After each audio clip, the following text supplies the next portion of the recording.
Hi friends, welcome to our channel. இன்றைக்கி நம்ம இஃப்தியாருக்கு என்னென்ன டிஷ்ஷஸ் எல்லாம் ரெடி பண்ணோன்னு பார்க்கலாம். இதை ப்ரிப்ரேஷன் பண்ணி வச்சுட்டோன்னா ஈவினிங் நமக்கு நிறைய டைம் சேவ் ஆகும். அது எப்படி பண்ணுறதுன்னு சொல்லிவிட்டு டீட்டெயிலாக வீடியோவில் பார்க்கலாம். இப்போ நம்ம ஸ்ப்ரிங் ரோல் ரெடி பண்ணியிருக்கோம், சீஸ் பால், அது கூடவே அகர் அகர், அப்புறம் ப்ளூபெர்ரி மொஜிட்டோ, இது எல்லாமே தான் ரெடி பண்ணியிருக்கோம். வாங்க இது எப்படி ரெடி பண்ணுறதுன்னு வீடியோவில் பார்க்கலாம்.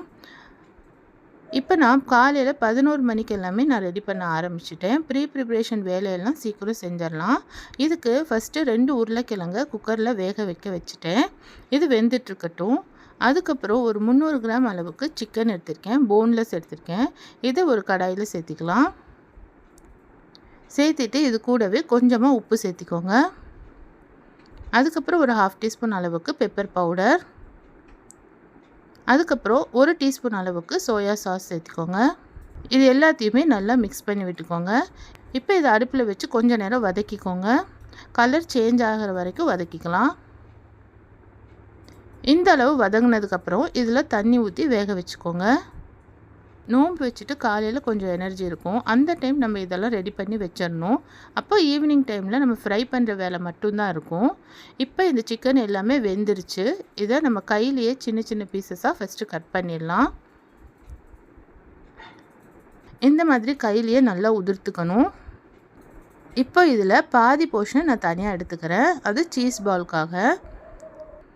மீதி இருக்கிறது தனியாக இருக்கட்டும். இப்போ ஒரு கடாயில் 2 டேபிள் ஸ்பூன் அளவுக்கு எண்ணெய் சேர்த்திக்கோங்க. எண்ணெய் நல்லா சூடாகட்டும். இதில் ஒரு 10 பல் பூண்டு பொடியாக கட் பண்ணி வச்சுருக்கேன், அது சேர்த்திக்கலாம். பூண்டு நல்லா வதங்கட்டும். இப்போ நம்ம ஸ்ப்ரிங் ரோலுக்கான ஃபில்லிங் தான் ரெடி பண்ணிகிட்ருக்கோம். இந்த அளவு பூண்டு வதங்கினதுக்கப்புறம் ஒரு பெரிய வெங்காயம் நீளமாக ஸ்லைஸ் பண்ணி வச்சுருக்கேன், அது சேர்த்திக்கலாம். அதையும் சேர்த்து நல்லா வதக்கி விட்டுக்கோங்க. இப்போ இது கூட ஒரு 3 பச்சை மிளகாய் நீளமாக கட் பண்ணி வச்சுருக்கேன், அதையும் சேர்த்திக்கலாம்.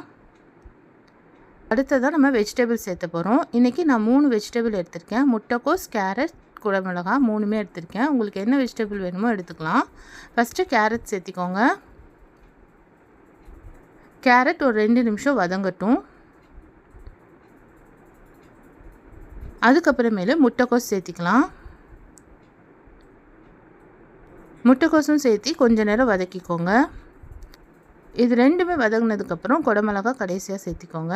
சேர்த்துட்டு நல்லா வதக்கி விட்டுக்கோங்க. வெஜிடபிள்ஸ் ரொம்ப வதங்கணும்னு அவசியம் இல்லை, ஓரளவுக்கு வதங்கினா போதும், கொஞ்சம் க்ரன்ச்சியாக வதங்கினா போதும். இப்போ இது கூடவே ஒரு 1/2 டீஸ்பூன் அளவுக்கு சில்லி ஃப்ளேக்ஸ் சேர்த்திக்கோங்க. அதுக்கப்புறம் ஒரு 1/2 டீஸ்பூன் அளவுக்கு பெப்பர் பவுடர் சேர்த்திக்கோங்க. இப்போ இது கூடவே ஒரு 1/4 டீஸ்பூன் அளவுக்கு ஜீரகத்தூள் சேர்த்திக்கோங்க. அப்புறம் 1 டீஸ்பூன் அளவுக்கு சோயா சாஸ் சேர்த்திக்கலாம். அதுக்கப்புறம் ஒரு 2 டீஸ்பூன் அளவுக்கு டொமேட்டோ கெச்சப் சேர்த்திக்கோங்க.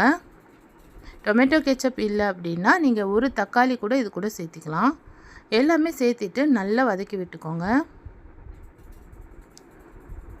நல்லா மிக்ஸ் பண்ணி விட்டுறணும். இந்த அளவு மிக்ஸ் பண்ணதுக்கப்புறம் நம்ம எடுத்து வச்சுருந்தோம்ல பாதி அளவு சிக்கனை இதில் சேர்த்திக்கோங்க. சேர்த்திட்டு நல்லா மிக்ஸ் பண்ணிடுங்க. இந்த வெஜிடபிள்ஸ்க்கு ஏற்ற மாதிரி உப்பு சேர்த்திக்கலாம். சேர்த்திட்டு நல்லா மிக்ஸ் பண்ணி விட்டுக்கோங்க. கடைசியாக 1 டீஸ்பூன் அளவுக்கு மைதாவை தண்ணியில் கரைச்சி இது கூட சேர்த்திடுங்க. இது ஆப்ஷனல் தான், பைண்டிங்காக சேர்த்திருக்கேன். சேர்த்திட்டு நல்லா மிக்ஸ் பண்ணிடணும். ஸ்ப்ரிங் ரோலோட ஃபில்லிங் ரெடி ஆயிடுச்சு. இப்போ நம்ம ஸ்ப்ரிங் ரோல்ஸ் ரெடி பண்ணி வச்சிடலாம். இந்த ஸ்ப்ரிங் ரோல் ஷீட்ஸு ரெடிமேட் தான், இது வாங்கியிருக்கேன். இது வந்து ஆன்லைன்லேயும் கிடைக்கிது, இல்லைனா பெரிய டிபார்ட்மெண்ட் ஸ்டோர்ஸ்லேயும் கிடைக்கிது. இது வாங்கிக்கோங்க, ஈஸியாக வேலை முடிஞ்சிடும். இதை கொஞ்சம் ஃபில்லிங் இந்த மாதிரி வீடியோவில் காட்டின மாதிரி நடுவில் ஃபில்லிங் வச்சுருங்க. வச்சுட்டு இது மேலே உங்களுக்கு மயோனைஸ் வேணும்னாலும் சேர்த்திக்கலாம், நான் எதுவுமே போடலை. இது நல்லா டைட்டாக ஒரு ரோல் பண்ணிவிட்டு ரைட்டில் இருக்கிறதையும் லெஃப்டில் இருக்கிறதையும் இந்த மாதிரி மடிச்சுக்கோங்க. இந்த மாதிரி மடித்து விட்டுட்டு ஒரு ரோல் பண்ணிக்கோங்க. மைதா பேஸ்ட்டு ரெடி பண்ணி வச்சுக்கணும். அதை ஃபுல்லாகவே அப்ளை பண்ணிவிட்டு நம்ம அடுத்து 2 ரோல் சுற்றினோன்னா முடிஞ்சிடும்.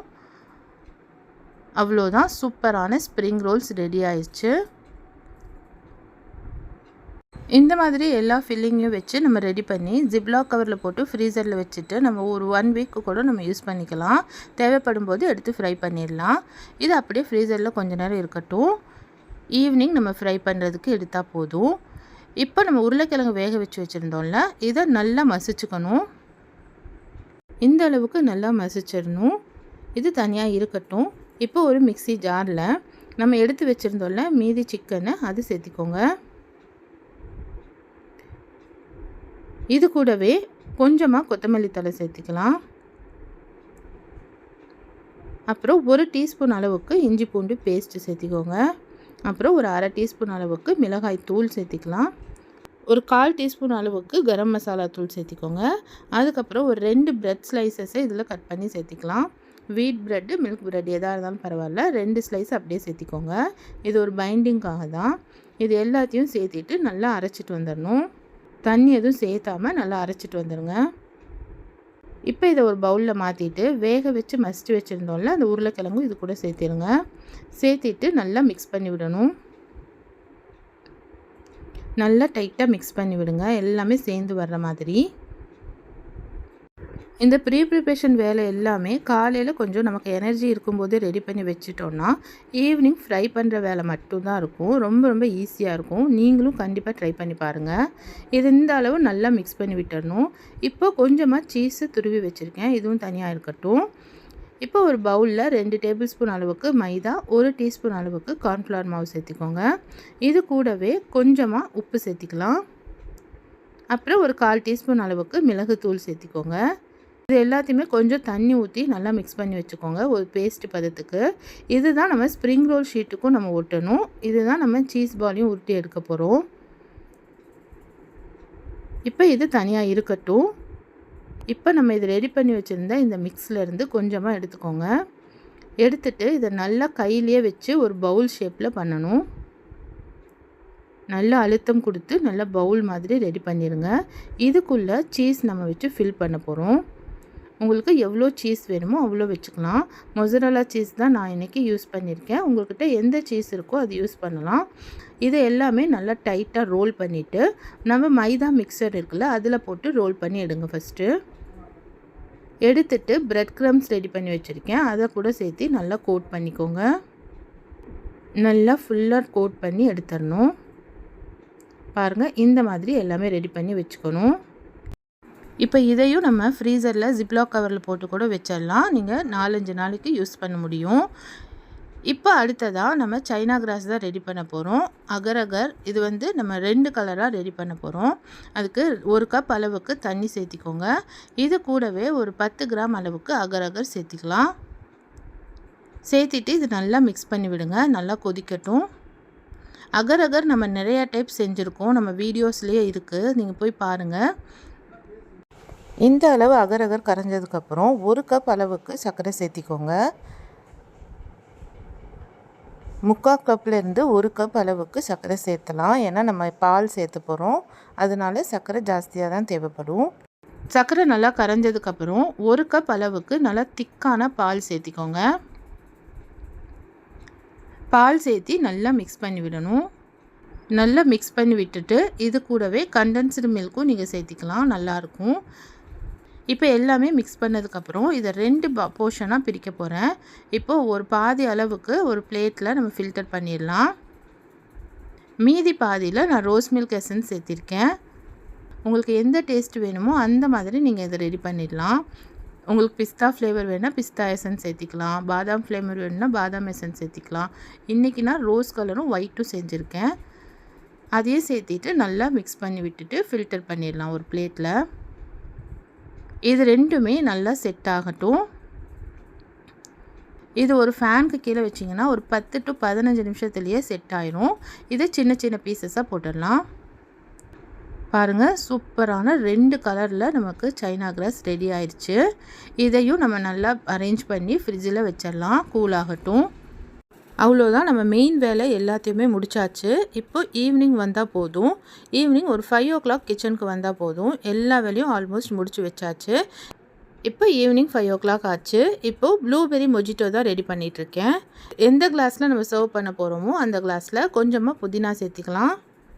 கூடவே 2 எலுமிச்சம்பழம் பீசஸை சேர்த்திக்கோங்க. இது ரெண்டையுமே சேர்த்திட்டு கொஞ்சமாக இடிச்சிடணும். வீடியோவில் காட்டின மாதிரி லைட்டாக இடித்து விட்டுக்கோங்க. இது மேலே ப்ளூபெர்ரி க்ரஷ் தான் சேர்த்திருக்கேன். ஒவ்வொரு டீஸ்பூன் சேர்த்திக்கோங்க. ப்ளூபெர்ரி க்ரஷ் இருந்தால் ப்ளூபெர்ரி சேர்த்தலாம், இல்லைனா பிளாக் கரண்ட் உங்கள்கிட்ட எது இருக்கோ அது சேர்த்திக்கோங்க. சூப்பராக இருக்கும். சேர்த்திட்டு ஐஸ் க்யூப்ஸ் கொஞ்சம் போட்டு நல்லா மிக்ஸ் பண்ணி விட்டுருங்க. நல்லா மிக்ஸ் பண்ணி விட்டதுக்கப்புறம் நம்ம ஊற வச்சுருந்த சப்ஜா சீட்ஸை கொஞ்சமாக சேர்த்திக்கோங்க. சப்ஜா சீட்ஸ் சேர்த்தலாம், இல்லைனா உங்கள்கிட்ட பாதாம் பிசின் இருந்துச்சுன்னா அது கூட சேர்த்திக்கலாம், உங்கள் இஷ்டம்தான். சேர்த்திட்டு ஒவ்வொரு டீஸ்பூன் சுகர் சேர்த்திக்கோங்க. சேர்த்திட்டு நல்லா மிக்ஸ் பண்ணி விட்டுருங்க. இதுக்கு மேலே நம்ம சோடா சேர்த்தணும்.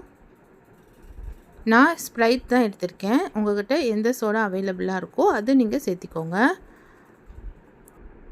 அவ்வளோதான், சூப்பரான ப்ளூபெர்ரி மொஜிட்டோ ரெடி ஆயிடுச்சு. இதையும் நம்ம ஃப்ரிட்ஜில் வச்சிடலாம். இப்போ ஃப்ரை பண்ணுற ஐட்டம்ஸ் எல்லாத்தையுமே நம்ம ஒவ்வொன்றா ஃப்ரை பண்ண போகிறோம். கடாயில் எண்ணெய் ஊற்றிக்கோங்க. எண்ணெய் நல்லா சூடானதுக்கப்புறமேலு இதில் எல்லாத்தையும் போட்டு ஃப்ரை பண்ணி எடுக்கலாம். உள்ள ஃபில்லிங் நம்ம குக் ஆகி தான் இருக்குது. மேலே இருக்கிற ஷீட் ஃப்ரை ஆனால் போதும். நல்லா 2 பக்கம் கோல்டன் ப்ரௌன் ஆன உடனே நம்ம எடுத்துடணும். பாருங்கள், சூப்பரான ஸ்ப்ரிங் ரோல்ஸ் ரெடி பண்ணியாச்சு. இது நம்ம எவ்வளோ வேணுமோ அவ்வளோ மட்டும் ஃப்ரை பண்ணிவிட்டு மீதி ஃப்ரீசர்லேயே வச்சிடணும். இப்போ அதே எண்ணெயிலேயே நம்ம சீஸ் பால்ஸையும் ஃப்ரை பண்ணி எடுத்துடலாம். மீடியம் ஃப்ளேம் வச்சு 2 சைடும் நல்லா கோல்டன் ப்ரௌன் ஆகிற வரைக்கும் ஃப்ரை பண்ணி எடுங்க. இது ஒன்றும் கிராக் ஆகாது, ஒன்றும் ஆகாது. சூப்பராக ஃப்ரை ஆகி வந்துடும். சூப்பரான சீஸ் பால்ஸும் ரெடி ஆயிடுச்சு. இந்த மாதிரி பிளான் பண்ணி நீங்கள் ரெடி பண்ணிங்கன்னா நிறைய ஐட்டம்ஸ் உங்கள் குழந்தைங்களுக்கு நீங்கள் ரெடி பண்ணி கொடுக்க முடியும். விரும்பி சாப்பிடுவாங்க. நோன்பு வைக்கிறதே இஃப்தியார் டைமில் என்னென்ன மெனு கிடைக்கும்னு பார்த்து தான் குழந்தைங்க வைப்பாங்க. நீங்களும் டிஃப்ரெண்ட்டாக இந்த மாதிரி செஞ்சு கொடுங்க. விரும்பி சாப்பிடுவாங்க, நோன்பும் வைப்பாங்க.